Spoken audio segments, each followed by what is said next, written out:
신바람 사연 아파트, 오늘의 사연 시작하겠습니다. 안녕하세요. 거지근성 남자친구 어머님 때문에 파혼한 여성입니다.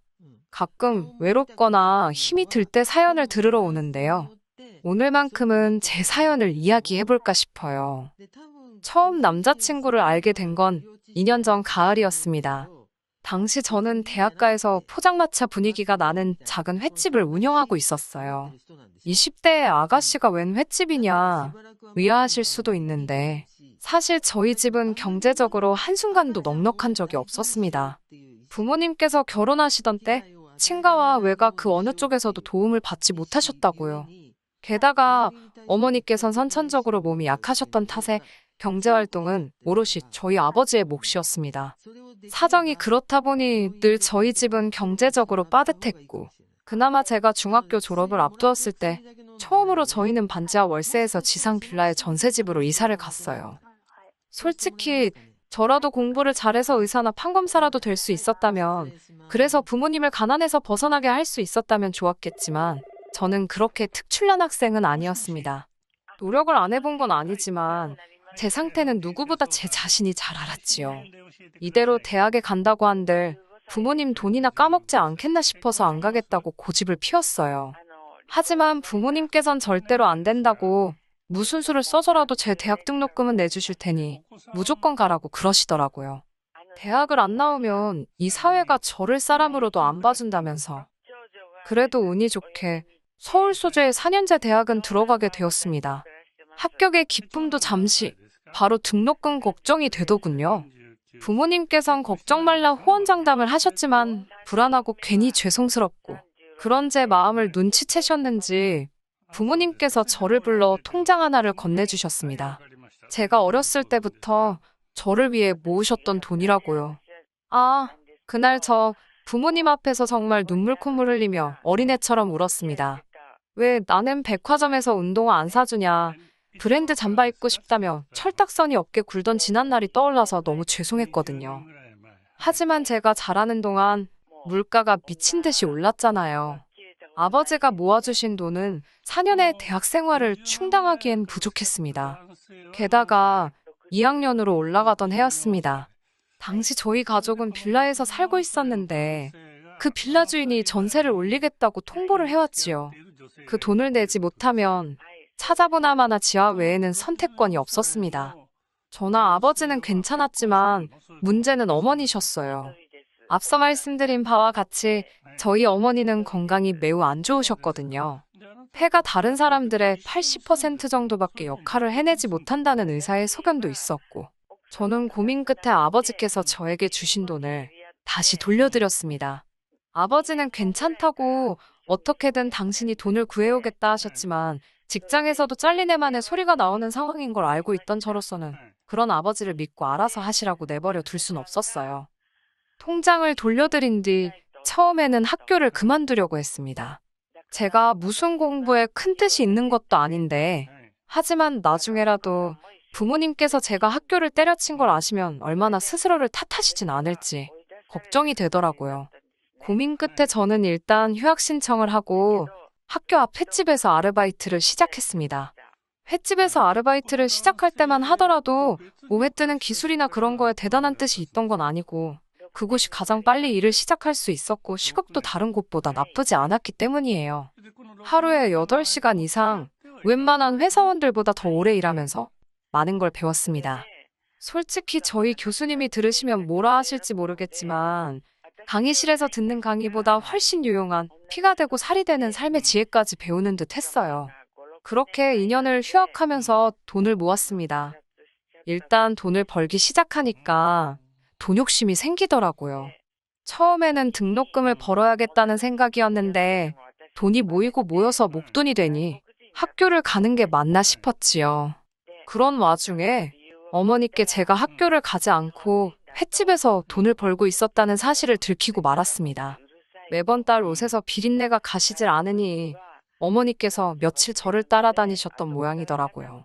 어머니께선 이 모든 게 당신 때문인 것 같다고 앞으로 어떡하려고 그러냐며 아버지께서도 당신이 그 돈을 받아 쓰는 게 아니었다며 한바탕 난리가 났었어요. 저는 내라 모르겠다는 심정으로 이렇게 된 거 저를 한번 믿어달라 했습니다. 반드시 성공해 보이겠다고요. 한바탕 실랑이 끝에 어머니께서 알겠다고 대신 앞으로는 무엇을 하든 꼭 당신들한테 이야기를 하고 하라고 그러셨지요. 그리고 저는 막연히 생각만 했던 계획을 행동으로 옮기게 되었습니다. 그건 바로 제 횟집을 여는 거였어요. 사실 어머니께 들키기 며칠 전 제가 일하던 횟집 사장님으로부터 가족들하고 이민을 가게 되어서 가게를 내놓았다는 소리를 들었거든요. 사장님께선 자리도 어느 정도 잡혔는데 권리금 몇 푼 받고 넘기려니 속이 쓰리시다며 농담반 진담반처럼 저한테 가게를 사라고 하셨었지요.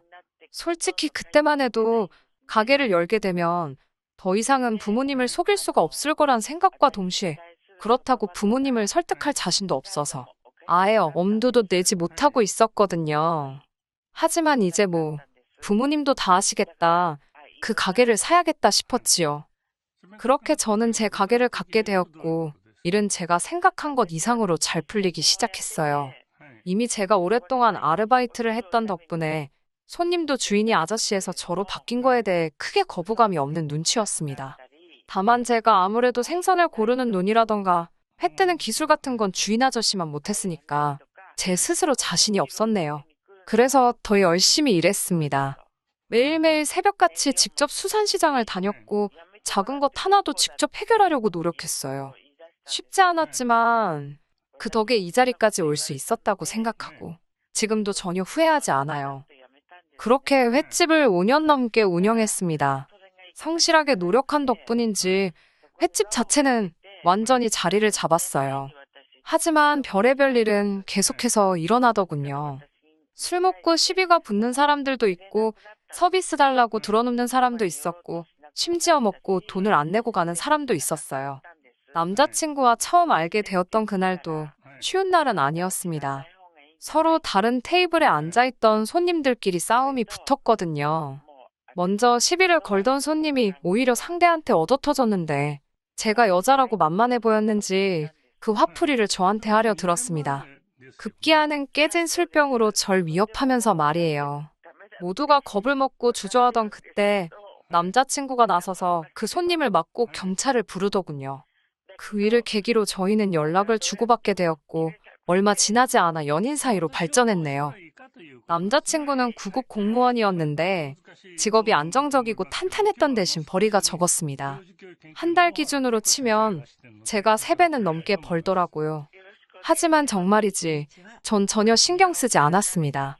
데이트 비용의 대부분을 제가 지출하긴 했지만 제가 워낙 바빠서 데이트 자체를 자주 못했기에 크게 부담이 되는 정도는 아니었어요.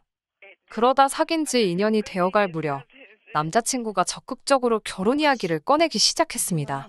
저는 결혼에 대한 확신도 없었지만 그렇다고 결혼을 안 하겠다는 주의도 아니었기에 솔직히 말해서 이만큼 사귀었으면 알만큼 아는 것 같으니 결혼해도 나쁘지 않겠다 생각했어요. 결혼 이야기가 본격적으로 진행되면서 당연히 남자친구의 가족들도 만나게 되었지요. 물론 인사를 드리러 갈 때만 하더라도 이렇게 남자친구랑 헤어지게 될 줄은 상상도 못했지만요. 도착한 남자친구의 집에는 남자친구의 부모님뿐만 아니라 남자친구의 누나들까지 있었습니다. 저는 선물로 과일 바구니에 꽃을 사갔는데 누나 중 한 사람이 돈 많이 번다더니 손이 작다고 그러대요. 남자친구가 저희 집에 인사 올 때 가져온 것과 똑같이 들고 온 건데 알고나 하는 소린가 싶었지만 그냥 그러냐고 웃어 넘겼습니다. 말이 나와서 말인데 어머님이 3시까지 오라고 하셨거든요. 속으로 애매한 시간대다 싶었지요. 보통 주변 친구들 말이 예비 시댁에 도착하면 식사하고 후식 먹고 그러면서 이야기가 오간다 했는데 3시에 점심을 먹기는 늦잖아요. 아니나 다를까 점심은 안 주시더라고요. 그런 건 별로 신경 쓰지 않았습니다. 제가 사간 과일을 같이 먹으며 이런저런 이야기가 오가기 시작했어요. 어머님께서는 기다렸다는 듯이 제가 어느 학교를 나왔는지 부모님은 무슨 일을 하시는지와 같은 것들을 물어보셨습니다. 남자친구 말로는 대략적인 건 이미 다 어머님께 자기가 말씀드렸다고 크게 신경 쓸 건 없을 거라고 했는데 사실 대학을 마치지 못한 게 자랑거리는 아니잖아요. 하지만 저에겐 딱히 컴플렉스도 아니었으니 솔직하게 말씀드렸습니다. 그러자 어머님께선 고졸인데 대학까지 나와서 공무원을 하고 있는 당신 아들하고 수준이 맞냐는 식으로 저를 무시하시더라고요. 게다가 옆에 있던 남자친구의 누나들까지 나서서는 사람이 돈이 전부가 아니라는 둥, 머리에 든 게 있어야 된다는 둥, 말 같지도 않은 소리를 해대기 시작했어요. 이때 남자친구가 나서서 그러지 말라고 한마디만 했어도 저는 가만히 있었을 겁니다. 하지만 남자친구는 실실쪼개며 웃기만 할 뿐 저를 위해서 한마디도 하지 않더라고요. 내가 뭐 때문에 여기서 이런 대접을 받고 있나 싶어서 맞다고 남자친구랑 말이 잘 안 통한다고 받아쳤습니다.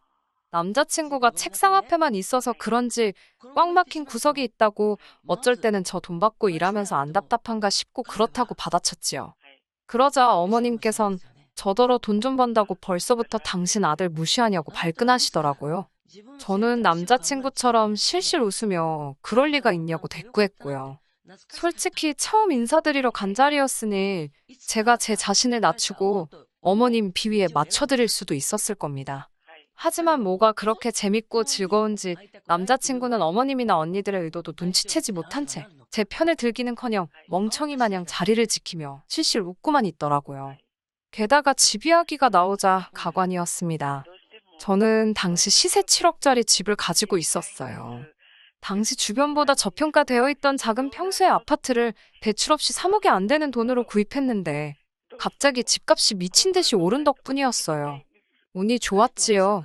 남자친구도 물론 이런 속사정을 알고 있었고요. 하지만 어머님께선 이 사실은 모르고 계셨는지 저에게 집은 어떻게 할 거냐고 물으셨습니다. 저는 남자친구와 얘기가 되어 있던 대로 제 아파트에서 시작하려고 한다고 말씀드렸어요. 대신 신혼집으로 들어가는 만큼 인테리어와 가전가구는 남자친구가 하기로 했다고요.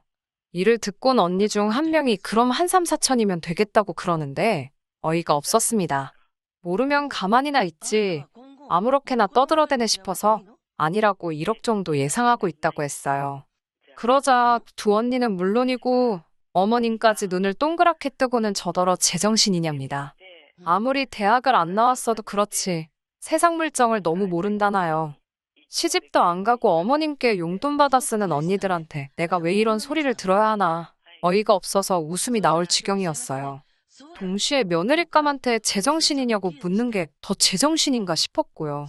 하지만 제가 따지고 든들 자기들이 실수했다는 걸 인정할 것 같지도 않아서 그건 제껴두고 일단 왜 1억이나 드는지부터 조목조목 설명해드렸네요. 솔직히 말하자면 오래된 아파트라서 일단 안을 싹 뜯어고쳐야겠다는 생각을 했었습니다. 그리고 가전가구도 오래오래 쓸 거니까 좋은 브랜드 제품으로 하고 싶었어요. 사람마다 생각하는 기준이야 다르겠지만 저는 대부분의 시간을 횟집에서 보내다 보니 집에서 머물 때만큼은 정말 편안하게 있고 싶었거든요. 남자친구도 자기가 모아둔 돈도 꽤 있고 어머님이 보태주실 거라서 1억은 거뜬하다 했기 때문에 어머님이 그렇게 놀라실 줄은 몰랐다고 말씀드렸지요. 어머님께서는 저와 남자친구를 번갈아가며 몇 초 동안 바라보시더니 알겠다고 하셨습니다. 대신 아파트 명의를 제 명의에서 공동 명의로 바꾸라고 하시더군요. 황당한 어머님의 말씀에 그건 곤란하다고 했습니다. 1억이 작은 돈은 아니지만 아파트 값에 비하면 반의 반도 안 되지 않냐고 계산이 안 맞는다고 했지요. 그러자 어머님께선 그럼 당신이 미쳤다고 제 집에 1억을 처바르냐입니다. 또다시 이어진 어머님의 수준 낮은 언행의 진저리가 나더군요. 저는 어머님께 그 집에 저 혼자 살 게 아니고 어머님 아들도 같이 살 거라고 그리고 그 집에서 저보다 어머님 아드님이 더 많은 시간을 보내게 생겼다는 사실을 다시 한번 상기시켜드렸네요. 그제서야 언니들도 뭐라 반박을 못하겠는지 입은 뻥끗하지도 않고 그저 사나운 눈초리로 절 째려보고만 있더라고요. 확신컨대 남자친구도 그런 언니들의 반응을 봤고요. 하지만 이번에도 남자친구는 사람들 눈치만 이리저리 살펴올 뿐 똑바로 말 한마디도 하지를 못하더군요. 어머님과 언니들 그리고 제 사이에서 신경전이 이어지는 동안 남자친구가 하는 일이라곤 고작 실실 웃거나 눈치를 살피는 게 전부였습니다. 그러다 기껏 생각해낸 소리가 제가 효녀라는 이야기였어요. 다짜고짜 어머님께 그래도 제가 참 효녀랍니다. 매달 돈 벌면 제일 먼저 부모님한테 용돈으로 200만 원씩 보내드린다고요. 뭐 한다고 쓸데없이 그런 소리를 하나 싶어서 저도 모르게 한숨이 나오더군요. 남자친구의 이야기를 가만히 듣고 계시던 어머님께선 그러면 결혼해서도 계속 그렇게 친정에 돈을 가져다 줄 생각이냐고 저에게 물으셨습니다. 저는 조금도 주저하지 않고 그럴 거라고 했어요.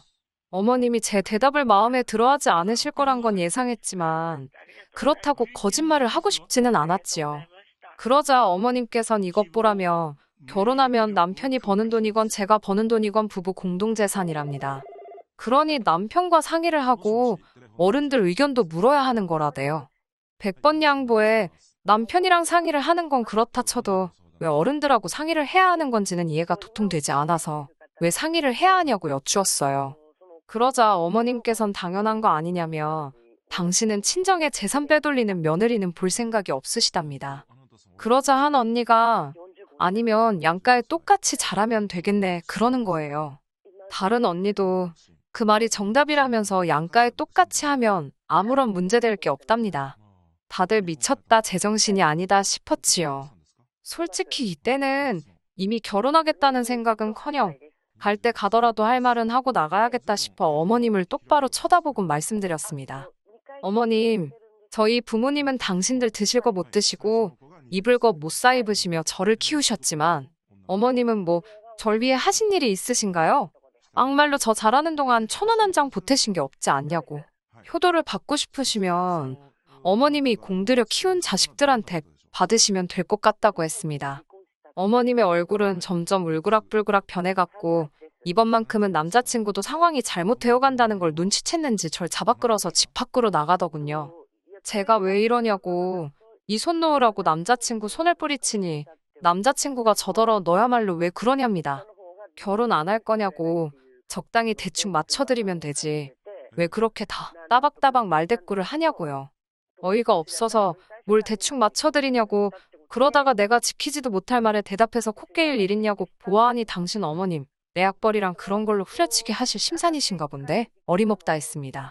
그러자 남자친구도 무슨 말을 그렇게 하냐면서 저더러 돈 좀 잘 번다고 유세 부리지 말라대요. 어이가 없어서 저는 남자친구더러 가서 당신 식구들한테 없는 티 좀 내지 말라고 그러라고 거지도 아니고 왜 남의 재산에 맘대로 숟가락을 얹으려 하는지 이해가 안 된다 했습니다. 그러자 이제 남자친구도 제가 자기 식구들더러 거지라 했다고 저한테 고래고래 소리를 지르고 저도 좀 전까지 어머님과 두 언니들한테 당한 수모가 생각나서 같이 악을 쓰고 저는 이러고 있는 거 자체가 스트레스고 짜증이라고 결혼이고 뭐고 없던 일로 하자고 했습니다. 막말로 너랑 결혼 안 해도 나는 손해볼 거 하나 없다고요. 그렇게 파혼을 하고 3주쯤 지났을 무렵 남자친구가 이야기를 한 건지 횟집으로 남자친구 어머님과 두 언니가 찾아왔더라고요. 다행히 손님이 없었기에 가게에서 잠깐 이야기를 나누게 되었습니다. 무슨 일로 여기까지 오셨냐 하니 당신이 그날은 너무 감정적이었던 것 같다며 결혼을 허락해주러 왔답니다. 황당해서 허락 같은 거 필요 없다 헤어졌다고 말했지만 자기들 듣고 싶은 것만 듣기로 작정이라도 했는지 자존심 세우지 말고 이쯤 했으면 죄송하다 숙이고 들어오랍니다. 그러면서 당신이 알아봤는데 공동명의로 바꿔야 세금 혜택도 있고 어쩌고 저는 됐다고 그렇게 아드님 저한테 장가 보내고 싶으시면 집값이 7억이니 7억 들려서 보내시라 했습니다. 그러면 한번 생각이나 해보겠다고요. 어머님은 저더러 도둑놈 신보라며 소리를 지르셨고 저는 세상 천지에 물어보라고 우리 둘 중 누가 도둑놈 신봉가라며 따지고 들었네요. 결국 제가 남자친구에게 전화를 걸어 네 가족들 좀 데려가라고 안 그러면 경찰에 영업방해로 신고하겠다고 악을 썼습니다. 그리고 얼마 지나지 않아 세 사람 모두 시근덕거리며 가게를 나가더라고요. 그냥 내보내자니 억울하고 그렇다고 머리채를 잡을 수도 없어서 나가는 뒤통수에 소금 한 바가지 허부어버렸습니다. 그리고 지금 그러니까 요즘에 들어서야 남자친구도 이별을 확실히 받아들였는지 더는 연락이 없네요. 잘된 일이지요. 요새는 내년에 여는 이웃점 준비로 정신이 하나도 없어요. 마음 같아선 여기다 제 횟집 주소 딱 알려드리고 싶네요. 앞으로는 더 좋은 일만 있었으면 좋겠습니다. 끝까지 들어주셔서 감사합니다. 오늘의 사연은 여기까지입니다. 구독과 좋아요, 알람 설정 부탁드리고 더 좋은 사연으로 다시 찾아뵙겠습니다. 감사합니다. 신바람 사연 아파트, 오늘의 사연 시작하겠습니다. 안녕하세요. 결혼한 지 이제 7개월 된 32살 새댁이에요. 한참 좋을 시기에 시어머님과 이런 문제로 부딪히게 될 줄은 상상도 못했네요. 지금도 그 일만 생각하면 어이가 없고 황당할 뿐입니다. 저희 친정아버지는 작은 인쇄소를 운영하고 계십니다. 증조할아버지 때부터 해오던 나름의 가업이라 규모 대비 고정 고객이 많아요. 아버지는 제가 이 일을 물려받길 원하셨고, 그래서 저도 대학 졸업 후에는 아버지 밑에서 일을 배우고 있어요. 남편은 최근에 저희와 거래를 시작한 고객 중에 한 명이었고요. 늘 서글서글하니 싹싹한 남편을 마음에 들어 하신 아버지가 언젠가 저에게 한번 만나보는 게 어떻겠냐고 물어보시더군요. 그렇게 지금의 남편과 인연을 맺게 되었어요. 아무래도 부모님이 마음에 들어 하신 상대와의 연애였기 때문에 결혼 이야기가 나오기까지 오랜 시간이 걸리지 않았습니다. 남편은 고등학교 때 아버지를 잃고 어머님과 여동생 그렇게 지금까지 살고 있었어요. 좋은 대학에 갈 만큼 성적도 좋았지만 경제적 여건상 바로 취업 전선에 뛰어들었대요. 게다가 어머님은 예전부터 몸이 약해서 일을 하지 못하셨고, 여동생 역시 어린 나이였기 때문에 남편이 실질적 가장의 역할을 도맡아 했다고 해요. 설거지, 배달 등 틈나는 시간마다 악착같이 일한 남편은 1억이라는 돈을 모아 작은 문구 사업을 시작했고, 그 이후에 저를 만난 거죠. 어린 나이부터 산전수전을 다 겪어서인지 남편은 현실적이며 논리적인 사람이었어요. 가족에게는 그런 현실이나 논리는 다른 세상의 이야기였어요. 저는 그게 다 가족을 너무 사랑해서 그런 거라고 좋은 점이라고 생각했는데, 지금 생각해보면 철없고 바보 같은 생각이었지요. 남편은 어머니와 여동생에 관한 이야기를 할 때면 항상 입버릇처럼 하나밖에 없는이라는 표현을 썼어요. 하나밖에 없는 어머니가 이게 필요하다고 하시는데, 하나밖에 없는 여동생이 이걸 하고 싶어 하는데 라는 식이었어요. 제가 세상에 둘인 사람이 어딨냐고 농담처럼 핀잔을 주저 정색을 하며 자기는 부족함 없이 커서 이런 가족애를 이해하지 못할 거라고 말하더군요. 그때도 제 눈에는 콩깍지가 씌인 상태였기 때문에 그 말에 기분이 나쁘지 않았어요. 오히려 내가 너무 생각이 짧았나라고 반성했어요. 사실 생각해보면 남편 말이 틀렸지요. 저희 부모님도 1년 내내 인쇄소에 살다시피 하시면서 저를 키우셨으니까요. 저 또한 열심히 공부해서 장학금 받아가며 살아왔고요. 그런데 그런 저희 가족의 삶을 남편은 자기만큼 치열하지 않았다는 식으로 쉽게 치부해버린 거잖아요. 그런데 바보같이 한마디 받아치지도 못하고 미안하다고 사과를 했다니까요. 아무튼 그런 남편도 지금 생각해보면 이해가 안 되지만, 더 이해가 안 되는 건 그런 남편을 이용하는 저희 어머니와 신우였어요. 특히 결혼을 준비하면서 알게 된 일이지만 시무는 정말이지 허풍과 허세가 장난이 아니었어요. 결혼 이야기가 나오기 시작한 이후로 저는 자연스레 남편의 집에 들리는 일이 많아졌어요. 그런데 갈 때마다 불편한 상황을 겪게 되었죠. 현관에서부터 저를 위아래로 훑어보는 시모와 신우의 눈빛이 원인이었죠. 그게 근데 어떤 눈빛이냐면 부러움이라고 해야 하나, 시샘은 아닌 것 같은데 절대 기분이 좋지도 않았어요. 그러면서 오늘은 저번하고 가방이 다르네, 오늘은 귀걸이가 바뀌었네 등의 칭찬 같지 않은 말을 하더라고요.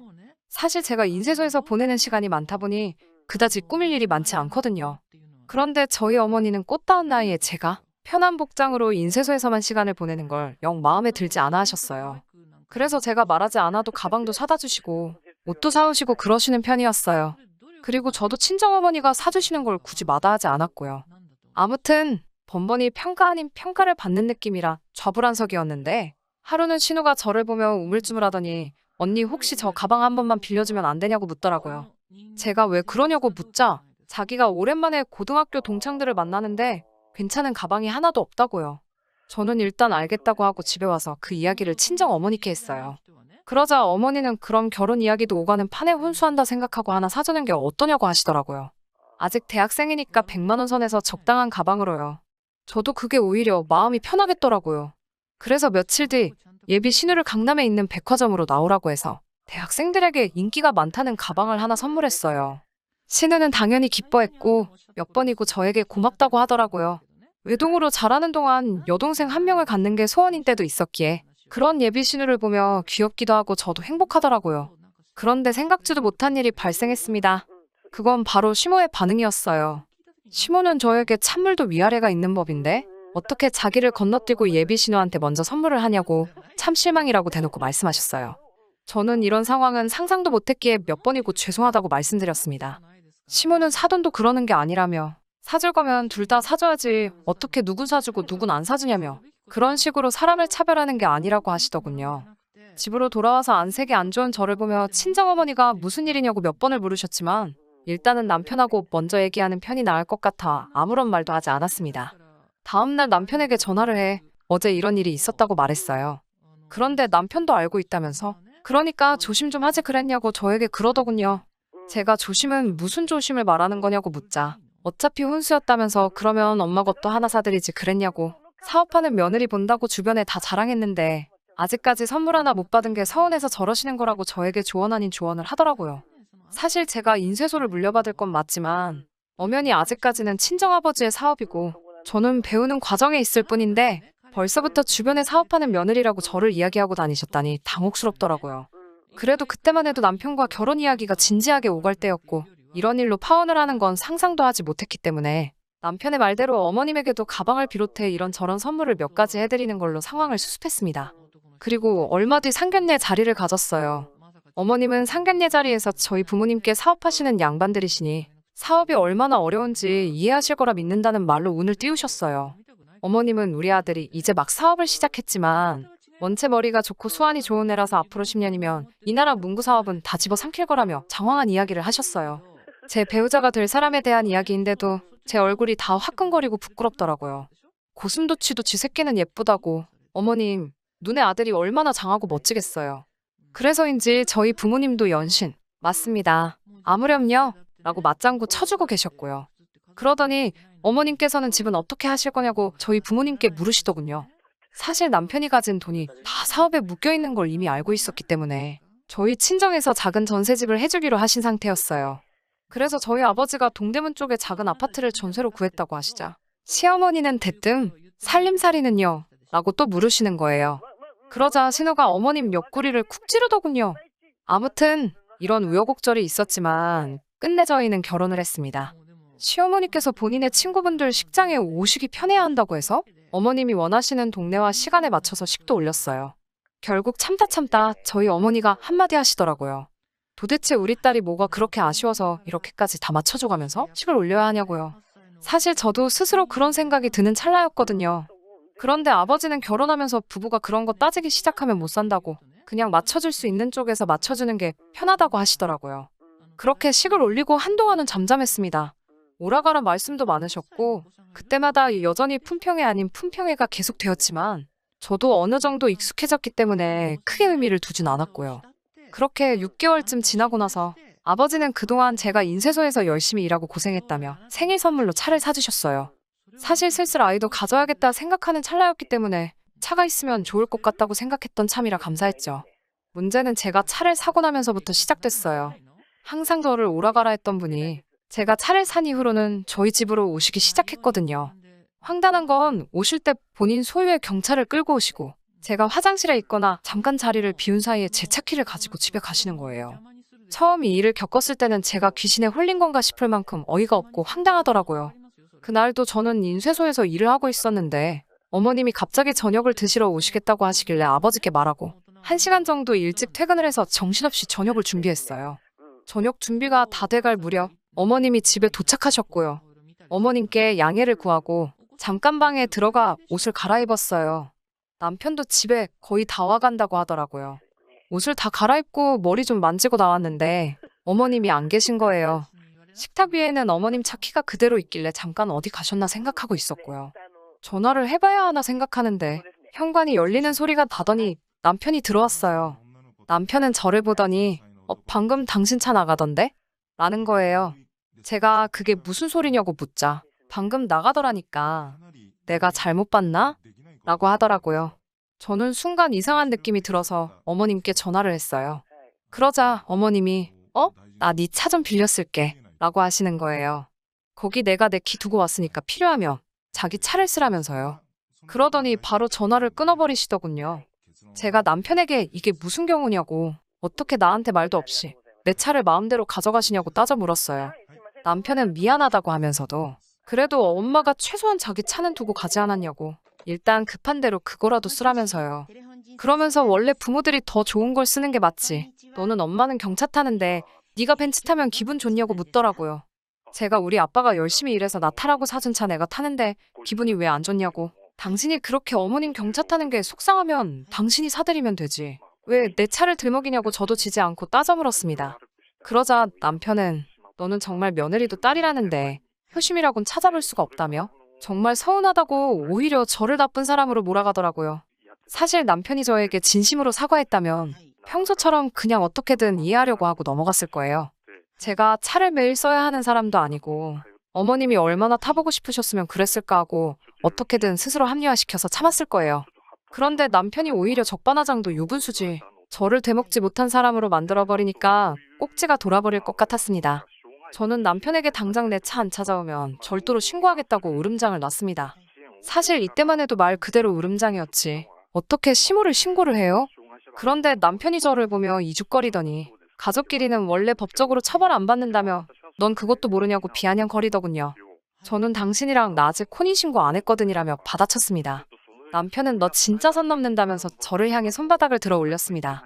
그런데 그때 저희 집 현관이 열리더니 거기에는 저희 아버지가 서 계셨어요. 제가 급하게 퇴근하느라 지갑을 인쇄소에 두고 왔는데 그걸 발견하신 아버지가 가져다 주러 오신 거였죠. 아버지는 밖에서 저희 대화를 듣다가 큰일 나겠다 싶어서 들어오신 거고요. 이제까지 단 한 번도 남편이나 시모의 행동에 크게 동요한 적 없으시던 분인데 아버지는 단호한 목소리로 저에게 경찰을 부르라고 했어요. 그러자 남편도 그제서야 일이 보통이 아니라는 걸 깨달았는지 장인어른 오해하지 마시고 들어보시라며 구구절절 상황을 설명하더군요. 아버지는 남편이 떠드는 소리는 듣지도 않으시고 당장 사돈에게 차 갖고 경찰서로 오시라 하라며 제 손을 잡아 끌고 나오셨어요. 그리고 경찰서로 향하는 아버지 차 안에서 우리 부녀는 한마디도 하지 않았습니다. 하지만 저는 아버지의 슬픔과 분노를 느낄 수 있었어요. 저 또한 이런 모습을 보여주게 된 자신에게 화도 죄송하고 허탈한 마음이었고요. 경찰서에 도착한 저희는 조서를 작성하기 시작했어요. 그리고 30분쯤 지났을 무렵 허겁지겁 시모랑 남편이 들어오는 게 보이더군요. 시모는 저에게 야박하고 못됐다면서 옛말에 콩 한 쪽도 나눠 먹는 거라고 했는데 너는 그까짓 차가 뭐 얼마나 대단하다고 이깟 일로 시어머니를 경찰서까지 오게 만드냐며 삿대질을 해대시더군요. 남편은 그런 어머니 옆에서 말리지도 못하고 안절부절 해댔고요. 아버지는 그런 시모한테 어른이면 어른답게 나이값 좀 하라고 그래가지고 아들 앞길 망쳐놓으면 좋냐고 쏘아붙이시더니 저희 남편한테도 자네도 이제 어른이면 뭐가 옳고 그른지 생각 좀 하고 살라고 내가 아주 사람을 잘못 봤다면서 당장 오늘 안에 짐 싸서 나가라고 호통을 치셨어요. 남편은 사람들이 다 보는 와중에 경찰서 차가운 바닥에 무릎을 꿇고 정말 죄송하다고 빌고 그런 남편 옆에서 시어머니는 네가 뭘 잘못했냐며 일어나라고 소리소리 치시고 난리도 아니었네요. 결국 그날 밤 남편은 일단 옷까지 몇 개만 챙겨서 집을 나간 상태고요. 오늘 지금까지도 한 번만 용서해달라고 저희 아버지와 저에게 빌어대는 중입니다. 처음에는 난리부르스를 떨던 시모도 아들에게 한 소리 들었는지 지금은 간간히 아가 잘 지내냐며 제 마음을 떠보려는 듯 연락을 해오네요. 하지만 시모와 연을 끊지 않는 한 이런 일은 또 되풀이될 걸 알기에 저도 쉽게 용서하지는 못할 것 같네요. 저희 아버지도 어머니도 1년 지나게 인생 공부했다 생각하고 새 출발하면 된다고 하시고요. 아무튼 이런 이야기를 털어놓게 되어서 창피하지만 속은 정말 후련하네요. 들어주셔서 감사하고 좋은 하루 되시길 바랍니다. 끝까지 들어주셔서 감사합니다. 오늘의 사연은 여기까지입니다. 구독과 좋아요, 알람 설정 부탁드리고 더 좋은 사연으로 다시 찾아뵙겠습니다. 감사합니다. 신바람 사연 아파트 오늘의 사연 시작하겠습니다. 안녕하세요. 결혼한 지 이제 6년째 된 30대 중반 여자입니다. 아주버님네하고 번번이 차별하는 시댁과 이별한 기념으로 이렇게 글을 씁니다. 저희 부모님은 철물점을 운영하고 계십니다. 큰 시장에서 10년 넘게 하고 계시다 보니 고정 고객이 많고 수입도 적지 않습니다. 하지만 오랜 장사로 지치신 부모님은 저에게 그 일을 물려주고 싶어 하진 않으시더라고요. 저는 평범하게 서울에서 중위권 대학을 졸업해 현재는 외국계 화장품 회사에 다니고 있어요. 결혼 전까지는 부모님과 같이 살다가 결혼하면서 나와 살게 되었고요. 남편과는 대학 시절 만났습니다.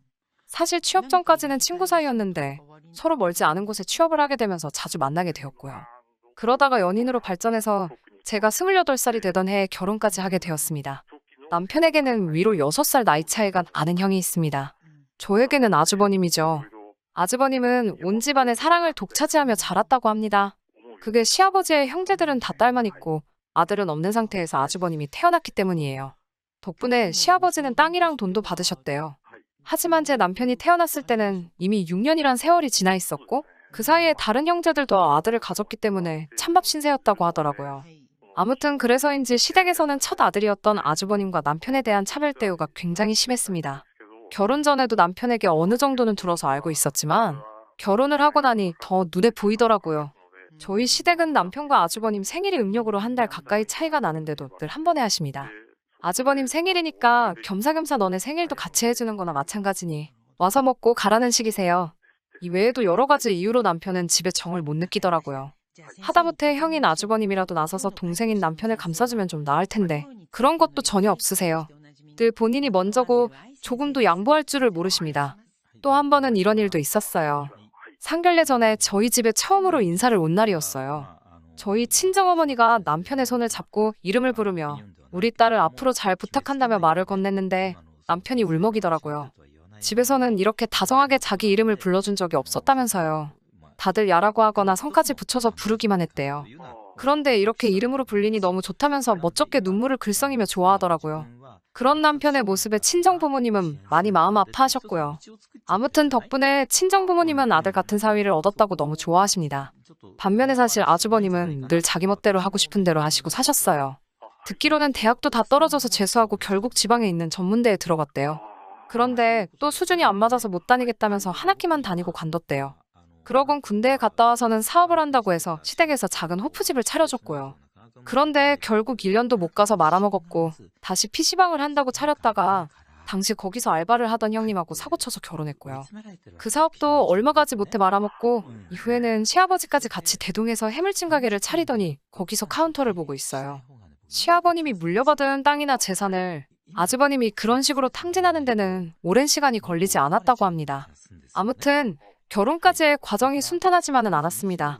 다른 많은 부부들이 그렇듯 집을 구하는 과정이 생각보다 어렵더라고요. 결혼할 때 당시 저는 7천만 원을 모았고 남편은 4천만 원이 있었어요. 친정 부모님께서는 힘들게 시작하지 말라고 전세는 해주겠다고 하시더라고요.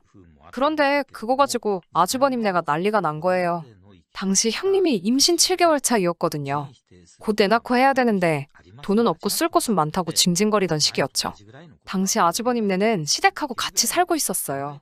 그게 아주버님 본인이 워낙 까먹은 돈이 많다 보니 결국 합가를 하게 된 건데 동생이 처가의 도움으로 아파트 전세를 구하게 생기니까 그걸 받아들이지를 못하더라고요. 형님과 아주버님이 9살 차이라 사실 저보다 나이도 어린데 성질머리가 아주버님하고 똑같아가지고요. 저희더러 형님 부부가 이렇게 고생하며 사는데 저희가 아파트 가서 2다리 뻗고 잘 수나 있겠냐며 말도 안 되는 심술을 부리더라고요.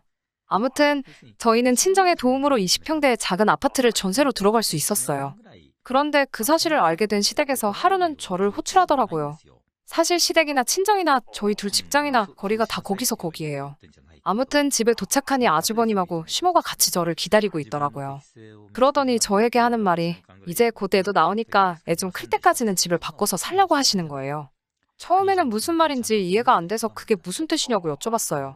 그러자 너희는 둘이고 얘네는 이제 셋이 될 건데 그럼 당연히 식구가 많은 쪽이 더 좋은 집에 사는 게 맞지 않냐면서요.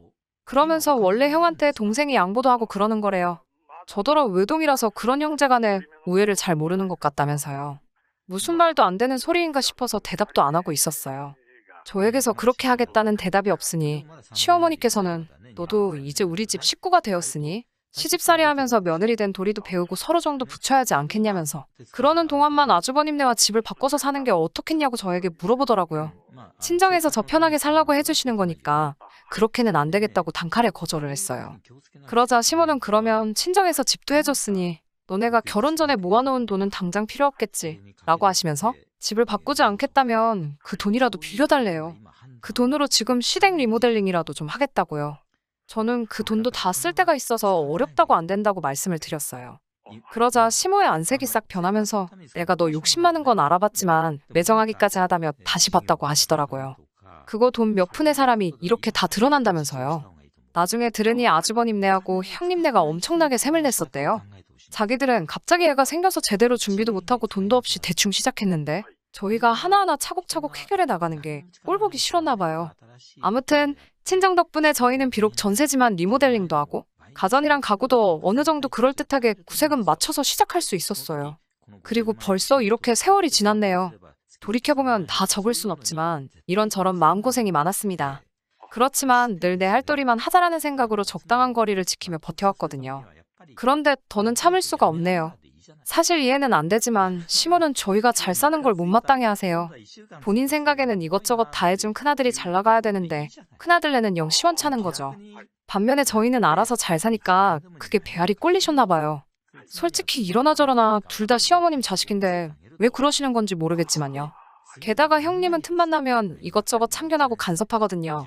명절날 어른들 앞에서 반말하는 건 기본이고 자기는 손 하나 까딱 안 하면서 전부 저에게 이래라 저래라 시키기까지 해요. 게다가 이제는 육아 문제까지 간섭을 하네요. 사실 결혼할 때 제가 직장 생활을 하다 보니 혹시 해나 곧 친정의 도움을 받을 일이 생길지도 몰라서 집을 멀지 않은 곳에 구했거든요. 그렇다 보니 시댁에서도 그렇게 멀지 않고요. 결혼하자마자 애를 갖게 되었고 아이가 좀 자란 후부터는 아파트 단지 내에 있는 가정 어린이집에 보내고 있어요. 그러다 제가 승진을 하면서 연봉도 좀 올랐고 욕심이 생겨서 놀이학교로 옮겼어요. 정부 지원을 받을 수가 없어 비용 부담이 있기는 하지만 영어 유치원을 보내는 것보다는 훨씬 저렴하고 무엇보다도 아이가 너무 좋아했기에 아이를 위해 투자한다 생각하고 보내기 시작했어요. 이 사실을 굳이 시댁에 얘기할 필요는 없어서 안 했고요. 그리고 얼마 전 시아버지의 생신이었어요. 원래는 주말에 외식하자고 얘기가 오갔었는데 시모가 주말에 약속이 생겼다며 당일 저녁을 먹자고 하시더라고요. 남편은 회의가 길어져서 좀 늦을 것 같다고 하길래 제가 아이를 하원시켜서 바로 식당으로 갔어요.